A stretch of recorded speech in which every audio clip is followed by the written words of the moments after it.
Good evening, everyone. It is I, Jay Saki, Doctor of Cinema, coming in with a review of the Caine Mutiny. I hope you get a decent education from tonight's review, but only you can be the judge of that. I'm joined tonight by my brother Wilson. He's a graduate of St. Thomas Aquinas College and is a Navy veteran. And he has brought with him his wealth of knowledge and life experience on art tonight. So, the Caine Mutiny 1954. I watched it yesterday, and I think you watched it the other day also. Yeah, I did indeed. I saw it a long time ago. I remember it being a pretty good movie. I read the book when I was in the Navy, actually, and the book was absolutely phenomenal. I forgot how good the movie was, though.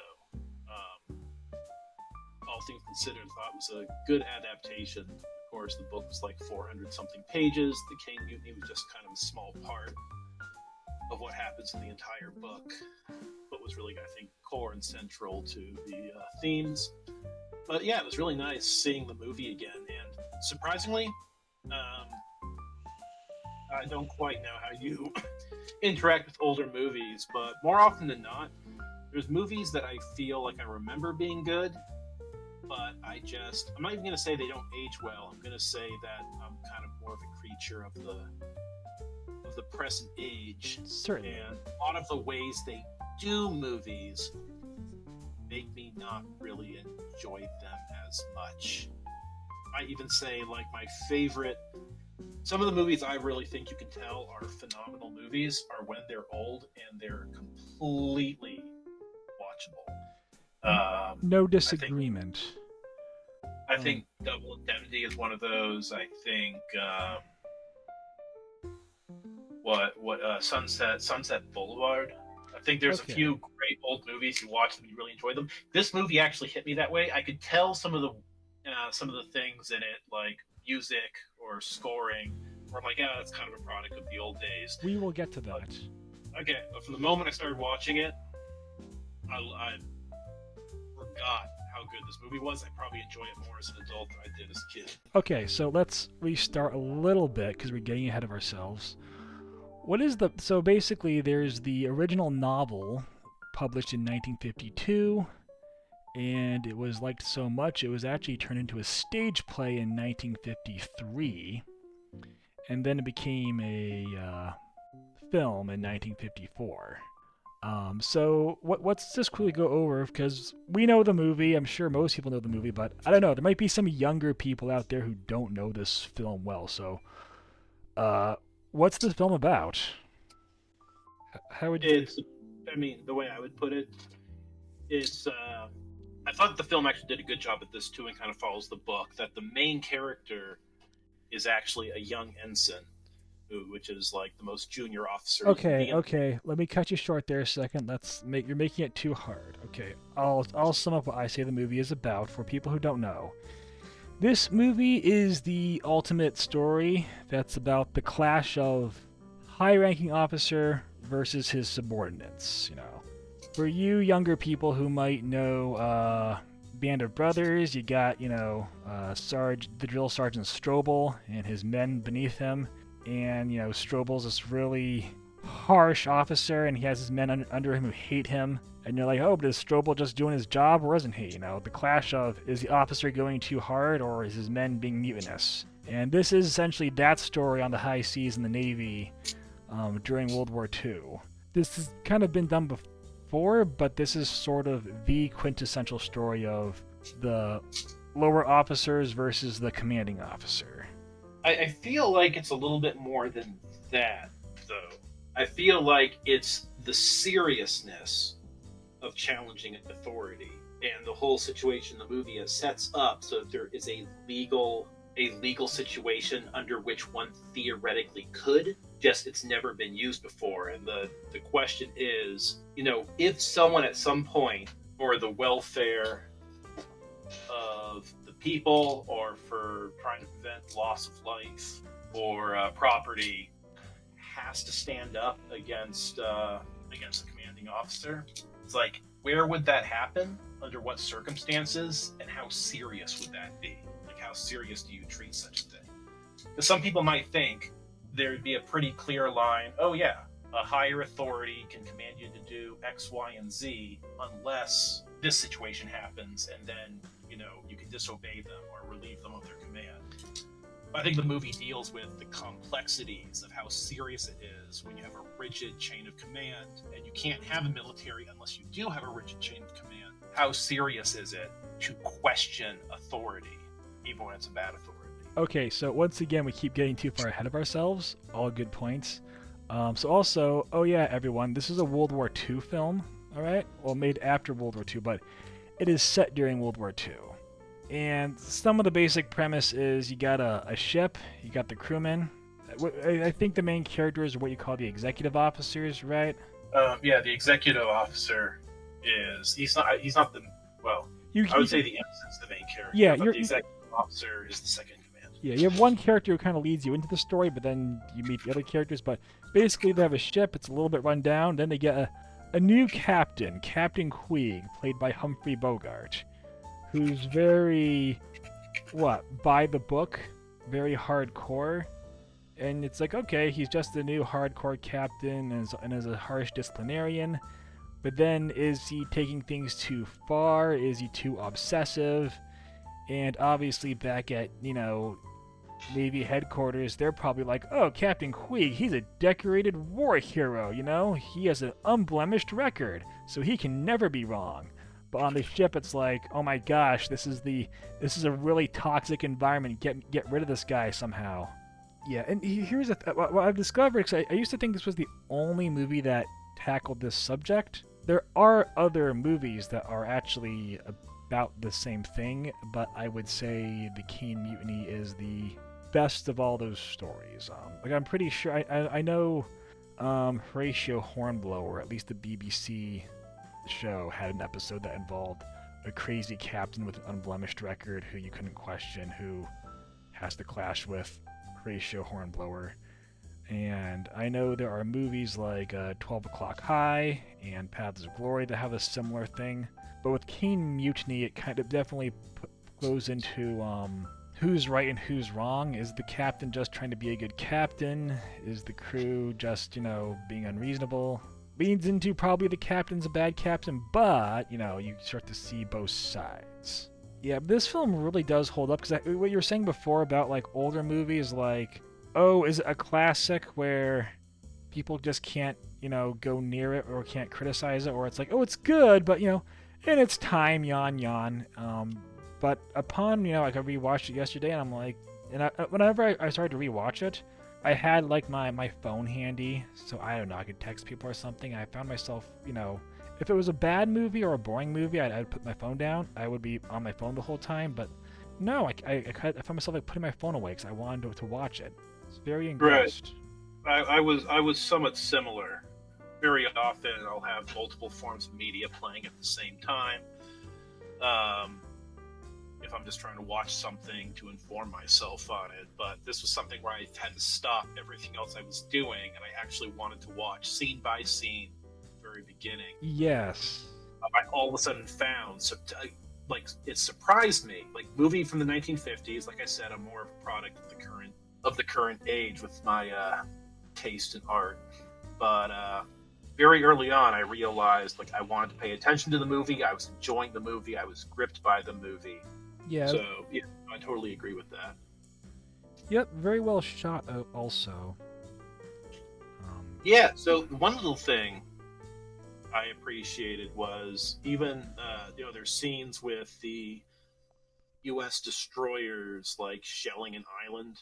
Yes. That the Marines are doing an assault on, and I'm sure I can guarantee you that they used archival footage from the military to do that. And yet I've known other movies that do that type of thing, and it kind of takes me out of the other older movies that do that type of thing, and it takes me out of the show, because there's this clash in the quality of the footage, and it feels like old war footage was slapped on screen. So however they spliced that into their movie, I thought they did a good job with as well. Let's see. And for those, who are, who don't know the story, eventually, because the movie is called the Caine Mutiny, so at some point, yeah, there is a mutiny of sorts, which ends in a courtroom drama. And, you think, like, oh, the captain, he seems pretty bad, but then it's like, I don't know. It seems like he has the unblemished record, or were you guys just overreacting? And I'm trying to find a way to talk about this movie that would make people interested in seeing it. Basically, what I tell people, I would say. Oh, why don't we just put out the full plot? I'm not sure if we have to or not.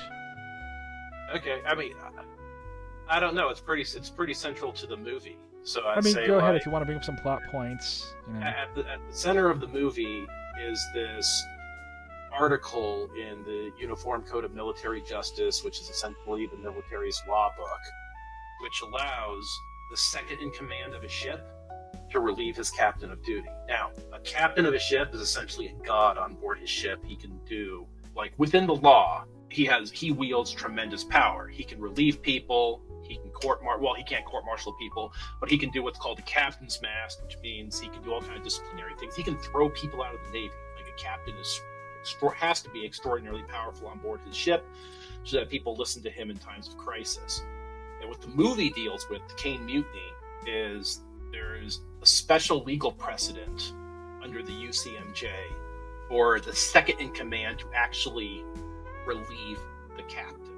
If, in theory, a captain went insane and tried to blow up the ship or something, or any number of things, if it's phrased weakly enough to not specify exactly what those situations would be, but the article says under like extreme circumstances, the XO may relieve the CO or the captain of the ship of duty. And I think that's at the core of the movie, is asking the question, what would that situation look like? And the thing is the article also says the XO has to take full responsibility for what he has done, which means after the fact, the XO is going to have to prove to the world that he acted rightly. Otherwise, the only other situation where lower authorities relieve the captain of his duties would be a mutiny.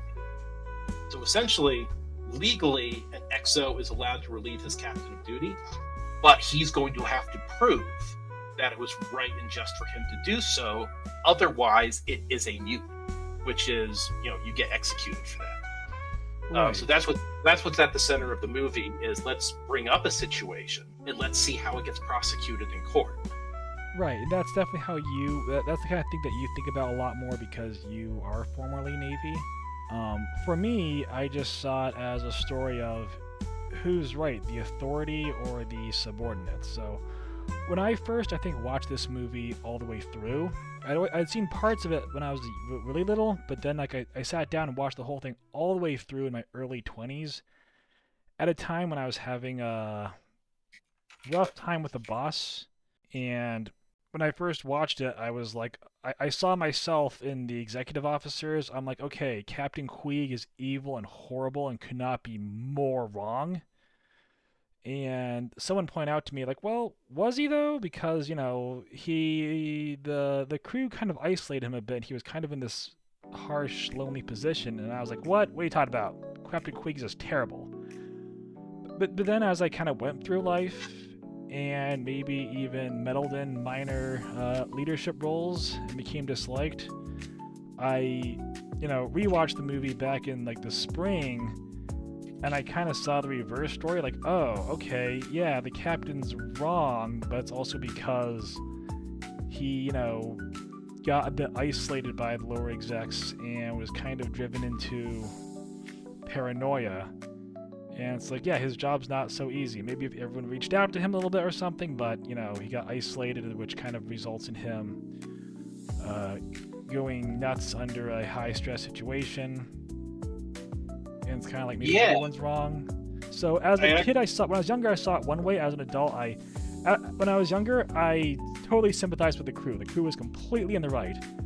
As an adult, I'm like, I see things from the captain's point of view. I feel sorry for him. Yeah, as a matter of fact, I think I'm somewhat similar. Again, when I was a kid, you look through this. By the way, are we like giving spoilers and stuff? How are we talking about this? Okay, sure. Yeah, if you haven't seen the movie, go see it. But I'm sure most of you just want to hear us reminisce over this classic. Go ahead, Yeah, spoil the heck out of it. I would expect anyone listening to this is someone who has some vested interest in the Caine Mutiny. So you're dealing with the situation when you're a child and you're watching it. You're looking at the XO relieves the captain of authority. They're caught in the storm, and you, as the viewer of the movie, see that the captain is seizing up. The captain obviously does not know what to do. He's panicking, and the ship is about to be rolled over by a wave. It's about to be tipped and destroyed. So the XO relieves him of duty. But then, when it all culminates in a court martial hearing, to find out exactly what happened, the XO is all of a sudden on his back foot. He can't prove anything. People won't stand up for him. And as a kid watching this, you see it as like the story of it's just kind of a courtroom drama. But now rewatching it later on, it's actually a lot more. It's a lot more tragic than that. That things that completely went over my head as a child were that you have this captain who's been serving in the military for a while. If I remember right, there's insinuation that like previously the ship he had been on had like survived a submarine attack.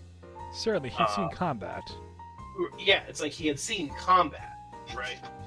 Very recently, he had seen some very harrowing combat, and this time around, you realize this guy has.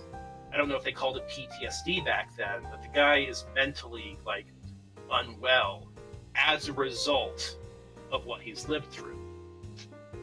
And that a lot of the people who are taking this seriously, including the lawyer, that it's a tragedy that essentially in court he's got to dress the captain down and expose him for being like a mentally broken human being, thus destroying his career. It's kind of like ruining what actually might not be such a horrible human being after all. A guy who acts the way he does out of the experiences he's had and not getting help. So essentially, someone who had PTSD, and that's why the lawyer's so upset because he knows Lieutenant Merrick, who's the XO, the man on trial. He knows he might not be absolutely guilty, but it's sort of like a condemnation of the system. He's still angry because it comes about in the movie that you see it yourself. There's a scene where Captain Queeg, after an embarrassing incident, reaches out to the crew.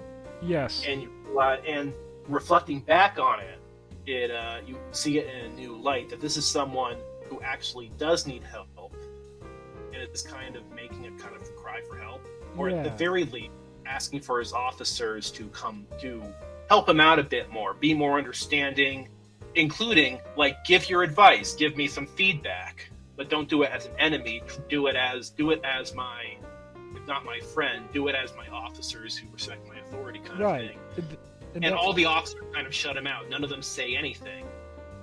And yeah, that is the key scene. Because I missed that also when I was a kid. I was like, oh yeah, as an adult, like I now see what was happening there. And then in the context of when the lawyer is dressing down the crew of the Caine Mutiny when they're all at a party afterwards, he brings up like, you guys signed up, during like World War II, like during the war. It's like, this is a man who's been in the Navy since before then, and he stayed in the Navy when war came, and he's actually like seen combat. Like, who are you to judge him? You guys jump in, and after the war, you're probably going to jump back out. One of the main characters, the comms officer, is like this author who has this book he's been paid this huge advance on and everything. Where Captain Queeg, it's like he's a Navy man. He's someone who's like married to the Navy. He is dedicated to the Navy. This is all he really has going on for himself. And it's not clear that he was actually a bad officer back in the day. That part's unclear. He may have been a good officer. What's clear is that a lot of his instability comes from things he's been through. Yeah. And sort of at the core of it is people like this are not respected. You only see them on the other end after they've developed all this war trauma. You see them on the other end and judge them as cowards or not good sailors, but they deserve more respect than that. And the system will never. And the tragedy is that the system will never understand or respect him or get him the help he needs. Yep. Yeah. Very, very well said. Okay, so I think we said a lot about this movie. I want to go. I want to bring up one more point, and that is the comms officer. I feel like there's three main important characters. There's the ensign, who is kind of the stand-in for you, like he's the one who you kind of witness the movie through. But I feel like to the courtroom drama, there's three main characters, and that is Captain Puig, who's the CO who gets relieved of command. There is Lieutenant Merrick, the XO, and then there's the comms officer. Oh, I forget. He's Kiefer, Lieutenant Kiefer. Yes, played by Fred McMurray. For those who recall the film, the actors that we're talking about. But I found it interesting because he's actually very key to the whole thing too. Because throughout the movie, you see that he's working behind the scenes. If anything, he's kind of almost like the third in command. He's like a higher up officer, but not as high up as the XO or CO. But you see throughout the movie, he's orchestrating a lot of things behind the scenes. He's putting the ideas into the XO's head that he needs to relieve the captain, and he's kind of seen as maybe like the most shallow character of the movie, because while he wants the captain to get relieved of command, when he's brought up in court, you can see that he protects himself no matter what. And at crucial moments in the movie, you see he doesn't step up and support the XO, but instead he kind of he has a childish, romantic view of all these things, and he hasn't fully grasped the reality of everything that's happening, so... No. I'm talking about the comms officer. Yes, Tom Kiefer. He's a writer. Right, but he's more than that. He's actually a coward. Well, yes, exactly. He is someone who will protect his reputation no matter what, and he actually designs it so that the XO will take the fall for something that he wants to have done. Yes. He's not going to put out his own neck, so he's actually like the most dastardly character in the movie. Yes. But he's the one that also gins up, the mutiny against Captain Queeg. Because I guess he sees it all like it's a big book, kind of. Maybe. I don't know whether that's why he was doing it, or rather he was genuinely like upset with having a bad officer. Because throughout the story, go ahead. Throughout the movie, he's like, "This is the moment, gentlemen, where whatever happens." He talks about everything like it's like they're in a romanticized, like they're in a movie or something, because that's what he's obsessed with. Never mind, it's not important. But yeah, yes, that guy. Maybe that might not be a bad take, but I do think he wanted to get rid of the captain just because he thought he was a bad captain.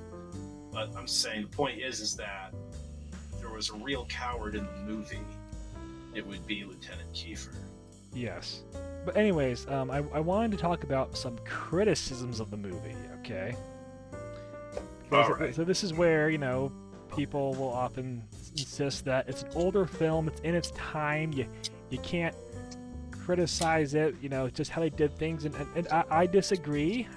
I like to point out things that even in the time could have been done better. So you mentioned the music before?